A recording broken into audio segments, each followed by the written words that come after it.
중요한 리포트 같이 보기입니다.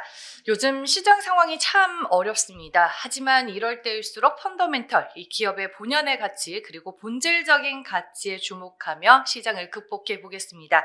먼저 반도체 관련 기업 분석해 보겠습니다. 김경민 연구위원과 함께합니다. 안녕하세요. 네, 안녕하십니까. 네, 웃고는 있지만 네. 하반기 들어서 시장이 참 어려워서 이럴 때일수록 저희가 종목 그리고 기업에 더 집중을 해서 공부를 해보겠습니다.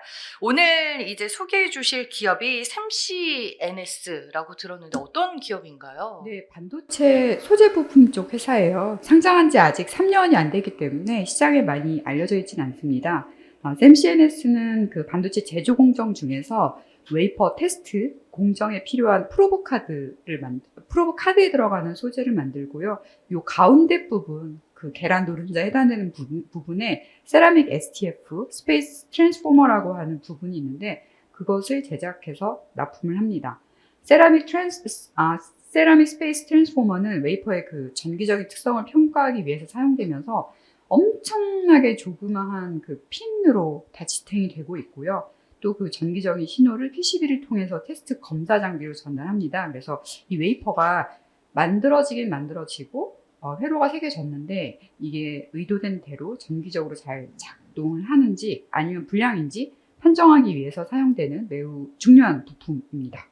불량인지 아닌지를 이제 테스트하는 장비라고 보면 되겠네요. 네, 테스트용 소재 부품이라고 말씀드릴 수 있겠습니다. 네, 이 제품이 기술 집약적이라고 들었는데 그 이유는 뭘까요, 그러면? 네, 일단 국내 상장 기업 중에 샘시NS가 거의 유일한 공급사인 것 같아요. 그래서 사실 이 기업을 개인적으로 공부하시려면은 비교 기업이 많지 않아서 공부하는 것 자체가 좀 많이 힘드시고요.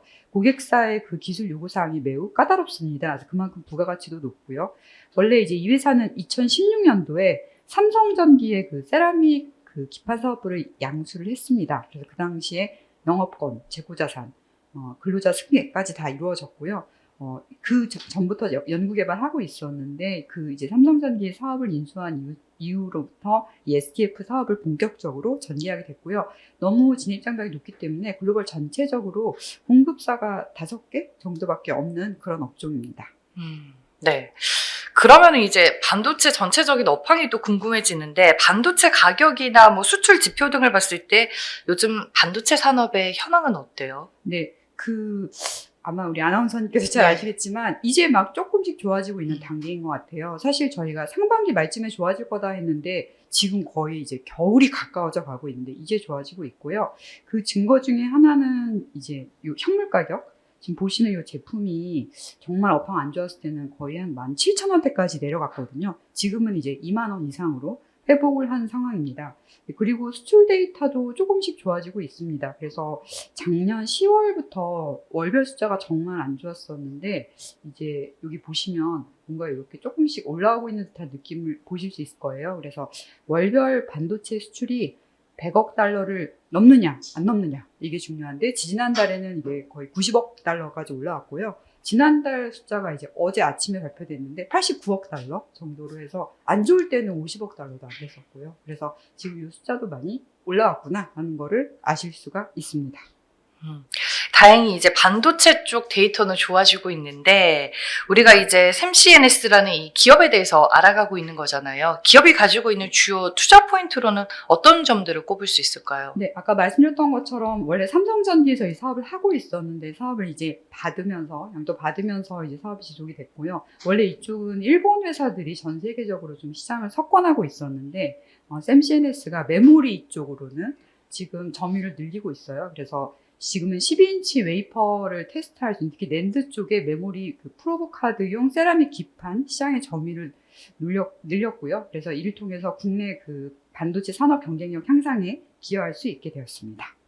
낸드 쪽 매출 비중이 좀 높은 편인 네, 거예요? 맞습니다. 그리고 이제 디램하고 비메모리도 조금씩 늘어나고 있습니다. 디램 쪽은 이제 점유율을 확대해 나가고 있는 상황이고요. 네, 그리고 비메모리 쪽도 연구 개발했고 또 이제 같이 요 그룹사 내에 엑시콘이라는 회사가 있는데 그쪽도 이제 비메모리 장비 늘려가고 있고요. 지금 이제 샘시NS 역시 비메모리용 세라믹 STF 사업 관련된 성과들이 그 반기 보고서나 이런 데 보시면 나와 있습니다. 네, 알겠습니다. 실적은 전체적으로 좀 분위기가 어때요? 네, 아까도 말씀드렸지만 현물 가격 반등이나 이런 것들이 아주 최근에 일어나다 보니까 상반기 실적이 안 좋았어요. 네. 그래서 이제 상반기 실적은 메모리 반도체 업황이 둔화된 영향을 받았고요. 그래서 매출이 132억 달성을 했는데 영업 손실하고 당기 순손실이 발생을 했습니다. 그래서 지금은 이제 하반기 어떻게 되느냐가 중요한 상황이고요. 제가 지금 연간 기준으로는 매출 300억 그리고 영업이익 2억 정도 보고 있는데 다행히 지금 3분기는 2분기보다는 전반적으로 좀 물량이 늘어나는 상황인 것 같아요. 왜냐하면 여기 고객사 중에 일본 고객사가 있는데 그쪽에서 좀 물량이 올라가고 있고요. 4분기도 3분기보다 좀 더 물량이 올라올 것 같습니다. 그래서 상반기 실적은 정말 안 좋았지만 3분기랑 4분기에는 QoQ 올라가는 그림이다. 이렇게 생각이 됩니다. 아무래도 디램 영역의 확대나 뭐 낸드 시장과의 연동이 좀 실적에 미치는 영향이 크겠죠, 네, 연구위원님? 맞습니다. 네. 맞습니다. 알겠습니다. 그러면 이런 실적을 기반으로 어느 정도의 밸류에이션을 받을 수 있을까요? 네, 이쪽 업종이 밸류에이션이 엄청 높습니다. 그래서 네. 일단 우리 제가 PER 밸류에이션 계산해 보니까 100배가 넘더라고요. 그래서 왜 그런가 하고 생각을 했더니 일단 상반기 실적이 안 좋다 보니까 올해 이익이 뭐 나긴 나더라도 이익 자체가 굉장히 작거든요. 그래서 이익이 작으면 아시겠지만 이제 EPS도 굉장히 작게 나오기 때문에 그런 PER이 엄청나게 높아 보입니다. 그래서 올해 PER 밸류에이션 100배가 넘는데 이거는 조금 계산상으로 이렇게 나오지만 좀 크게 유의미한 숫자는 아니다라고 생각하고 있고요. 근데 저는 내년도에 실적이 좀 더 정상화되고 이익이 커져도 밸류에이션 자체가 좀 높아질 거다. 그래서 저희가 보통 이렇게 어떤 특정 업종에 한 기업만 존재하는 경우에는 코스닥 지수 밸류에이션하고 많이 비교하는데 지수 대비 밸류에이션이 높아질 것 같아요. 그래서 왜 그런지 말씀을 드리면 이쪽이 이제 웨이퍼를 테스트하기 위한 프로브 카드용 소재인데 프로브 카드 회사들은 어떤 고객사랑 우호적 관계를 맺으면 그 고객사의 경쟁사인 또 다른 회사랑 우호적 관계를 맺기가 좀 힘들어요. 네. 프로브 카드가 마진율은 좋지만 좀 그런 아픔이 있는데 프로브 카드에 들어가는 그 계란 노른자, 세라믹 기판을 만드는 회사는 그런 부분으로부터 자유롭습니다. 그래서 여러 고객사와 우호적인 관계를 맺을 수가 있거든요. 그래서 사실 한국의 소부장 기업들이 다수의 고객사와 우호적인 관계를 맺는 게 쉽지가 않지만 샘CNS는 이 업 자체가 구조적으로 그게 가능하기 때문에 반드시 소부장 내에서도 또 코스닥 지수랑 비교했을 때도 내년도에는 높은 밸류에이션을 받을 수 있을 것이다 라고 생각이 됩니다. 네, 알겠습니다. 구조적인 장점까지 설명을 해주셨네요. 이 샘CNS 리스크 요인으로는 어떤 점이 네, 있을까요? 가장 신경 네. 쓰이는 부분은 역시 이제 뭐 반도체 업황이나 이런 부분이고요. 저희가 이제 뭐 바로바로 경쟁한다 이러면 애플 투 애플 경쟁이라고 하는데 제 입장에서 가장 신경 쓰이는 건 역시 이제 일본 기업들인 것 같아요. 왜냐하면 일본이 워낙 그 세라믹 소성 기술이나 이런 것들이 많이 발전을 했고 지금 이제 이 회사는 따라가고 있는 상황이잖아요. 다만 이제 무역 분쟁 이후에는 전반적으로 고객사들이 벤더 다변화를 굉장히 강력하게 원하고 있는 것 같아요. 그래서 특정 국가의 소재 부품 기업에 의존하기보다는 기본적으로 2개 이상 벤더를 가져간다라는 정책이 좀 있는 것 같습니다. 그래서 사실 그 처음에 삼성전기 사업을 양도 받았을 때만 하더라도 조금 그 일본 기업과의 경쟁 리스크가 컸었는데 제가 보기에는 오히려 무역 분쟁이 지금 샘CNS한테 기회를 주고 있다라고 생각을 하고 있습니다. 그래서 어찌됐든 올해 제일 안 좋았던 부분은 상반기 실적인데 이제 이미 지나간 것이고 최근에 그 글로벌 반도체 기업들 동향 보면은 업황이 좋아지고 있다 이런 부분을 좀 얘기하고 있고 오늘 아침에 이제 퀄컴이 실적 발표했는데 저번 분기까지 정말 너무 안 좋았는데 오늘 아침엔 잘 나왔더라고요. 네. 그래서 조금 긍정적인 마음으로 샘CNS를 지켜봐 주시면 좋을 것 같습니다. 뭐 경기 침체라든지 반도체 수요 감소에 대한 우려 이런 것들은 좀 실적에 이미 다 반영이 됐을까요? 네, 상반기 실적에 정말 많이 반영된 것 같고요. 이제 이럴 경우에는 저희가 분기 단위로 이걸 저희가 이제 QoQ로 매출이 올라가느냐 이게 가장 중요한데 일단 좀 저도 하반기는 상반기보다는 좋아지는 그림으로 예상이 되고 있습니다. 네, 알겠습니다. 앞으로가 더 기대가 되는 기업입니다. 리포트 제목에도 이제 써주셨다시피 메모리 반도체 업황의 개선과 고객사 확대의 진전이 기대가 되는 샘CNS에 대해서 살펴봤습니다. 김경민 연구위원과 함께했습니다. 고맙습니다. 네, 감사합니다. 이 소중한 리포트 같이 보기 이번에도 IT 업종에 속해 있는 기업 분석해 보겠습니다. 백종석 연구위원과 함께합니다. 안녕하세요. 네, 안녕하세요. 오늘 이제 V원택이라는 기업에 대해서 소개를 해주실 텐데 네. 구체적으로 어떤 기업인지 설명해 주시죠. 네, V원택은 기본적으로 본업은 이제 장비 회사입니다. 장비 회사로서 디스플레이 장비로 시작해가지고 2차 전지 장비, 지금은 2차 전지 장비가 이제 주력이고요. 그리고 이제 연결 자회사를 보유하고 있는데 그 중에 시스콘이라는 기업이 물류 로봇 사업을 활발하게 하고 있습니다. 구체적으로 그 매출 비중을 보시면 매출 중에 검사 시스템 2차 전지 쪽이 50%대고요. 예, 이쪽이 주력이고 그 다음에 로봇 쪽이 30%대. 그래서 이 두 개 사업을 축으로 지금 성장해 나가는 회사고요. 고객을 살펴보면은 디스플레이나 2차 전지 제조사가 이제 주 고객이고 당연히 이제 물류 로봇 쪽은 자동차나 IT의 대기업들이 주요 고객입니다. 그렇게 보시면 되고 기본적으로 이 기업이 최근에 이제 부각을 받던 거는 아무래도 연결자회사 영향이 조금 더 컸다 이렇게 보고 있습니다. 그러면 이 연결 자회사 시스콘을 통해서 물류 로봇 사업을 지금 활발하게 진행 중인 단계일까요? 네, 지금 시스콘을 동사가 50.1% 지분을 보유하면서 시스콘이 이제 우리나라 이제 물류 로봇 기업 중에는 탑3 정도의 위치에 있습니다. 그래서 상장사 중에는 T 로보틱스나 티라유텍은 이제 자회사를 통해서 티라 로보틱스라는 회사를 통해서 하고 있고요. 그래서 시스콘 이렇게 3개 회사가 우리나라에서 물류 로봇을 가장 적극적으로 영위하고 있는 회사입니다. 네, 그렇군요. 그러면 이제 V원택이 속해 있는 뭐 디스플레이와 2차 전지 산업의 업황과 전망은 좀 어떻게 보고 계세요? 네. 일단 기원이 된 디스플레이 쪽 업황만 먼저 살펴보면은 휴대폰하고 그 TV용의 OLED 시장은 이제 정체기 이지만 그 차량용, 전장용이라고 하는 차량용과 그 내년 초부터는 이제 태블릿용 OLED 시장이 개화가 됩니다. 그래서 이미 많이 이제 뉴스에 언급이 되고 있지만은 애플이 이제 아이패드를 드디어 이제 OLED를 채용한 제품을 내년 봄쯤에 런칭할 예정입니다. 그래서 동사의 이제 고객인 LG 디스플레이 같은 회사가 이제 OLED 태블릿용을 납품을 할 예정이라서 그것은 이제 검사 장비 수요의 그 증가를 요구할 것 같습니다. 그리고 지금 2차 전지 시장은 이제 조금 논란이 있긴 하죠. 근데 이제 기본적으로 2차 전지 시장 자체는 굉장히 고성장합니다. 이제 다만 이제 중간중간에 시장의 눈높이와 이제 성장의 속도 간에 이제 마찰이 좀 있을 것 같은데 지금은 조금 의심이 이제 있는 구간이긴 하죠. 그렇지만은 아주 최근에는 또 다시 긍정적인 뉴스들도 좀 나오고 있고요.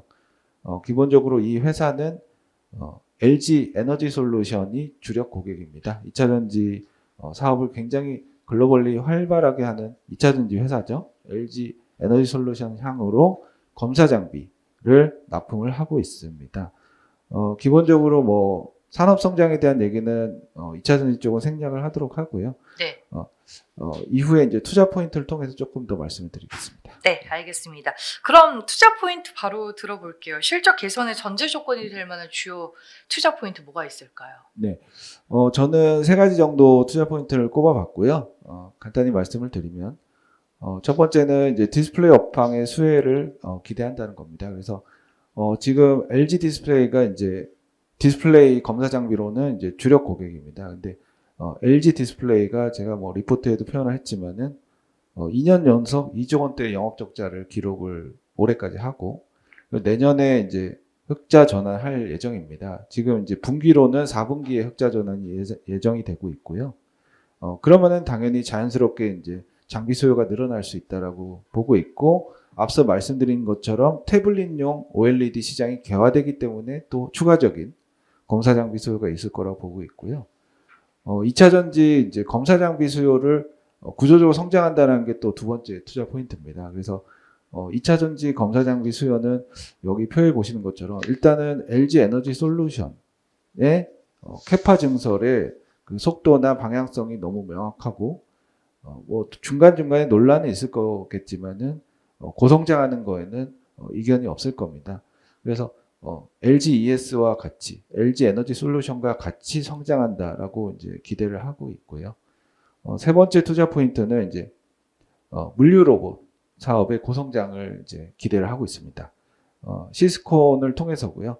연결자 회사 시스콘은 물류 로봇 사업을 굉장히 국내에서 잘 하고 있고 여기 이제 표에서 표현을 했지만은 물류 로봇은 이제 크게 두 가지로 나뉩니다. AMR, AGV인데 기본적으로 이제 AMR이 조금 더 이제 고사양이죠. 그래서 AMR 위주로 국내 시장이 고성장하는데 여기 보신 것처럼 굉장히 높은 성장률을 기대를 하고 있습니다.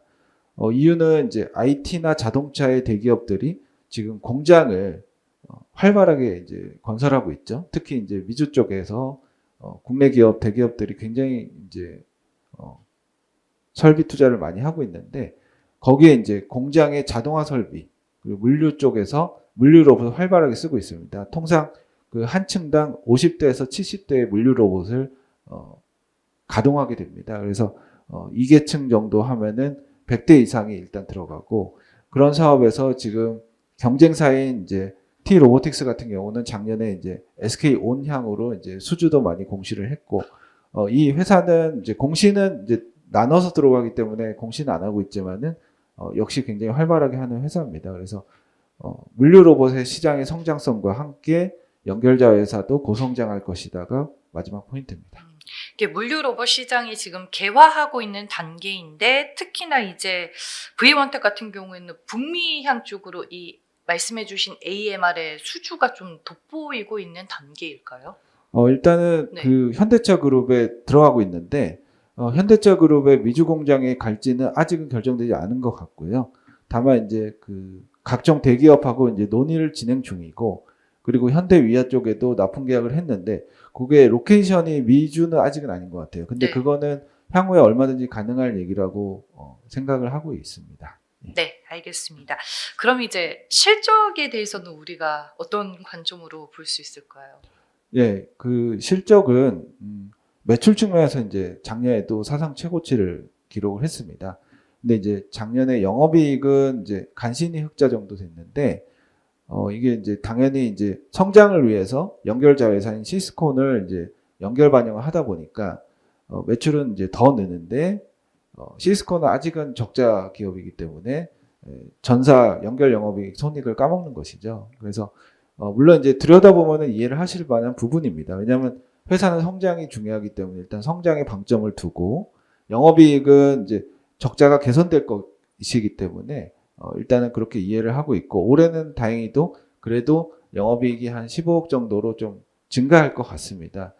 지금 기존 디스플레이 사업도 좀 더 늘고 이제 연결 자회사가 꽤 이제 고성장을 하거든요. 그래서 300억 초반 정도의 시스콘이 연매출을 올해 할 것 같고 적자를 조금씩 줄여나가는 모습을 보여줄 것 같고요. 실적은 사실은 눈높이에는 조금 시장 눈높이에는 좀 미달할 수 있습니다. 그러나 이제 매출이 고성장하고 연결자 회사의 손익 개선이 느껴진다면은 시장에서 굉장히 좋아할 만한 요소라고 저는 판단을 하고 있습니다. 네, 알겠습니다. 실적 측면에서 눈여겨봐야 할 부분들까지 저희가 알아봤고요.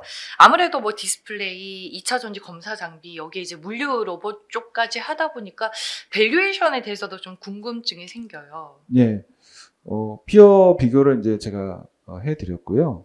기본적으로 그 일반적인 장비 회사보다 장비 회사가 기본적으로 이제 완성 부품 회사보다는 이제 저평가를 받습니다. 왜냐하면 이제 실적 등락이 있을 거고 굉장히 좀 우려도 있지만 기대도 있고 이제 혼재되기 때문에 그렇고요. 실적도 되게 후행하는 측면이 있습니다. 그래서 밸류에이션을 조금 낮게 평가를 받는 게 현실이고요.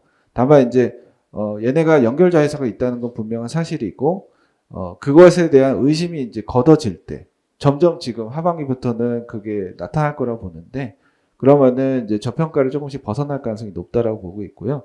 여기 피어들을 보면은 순수 로봇 회사도 있고 장비 회사도 있습니다. 그러면 순수 로봇 회사 대비는 굉장히 저평가고 장비 회사 대비는 약간 고평가인 그런 이제 위치에 당연히 있습니다. 혼합 기업이기 때문이고요.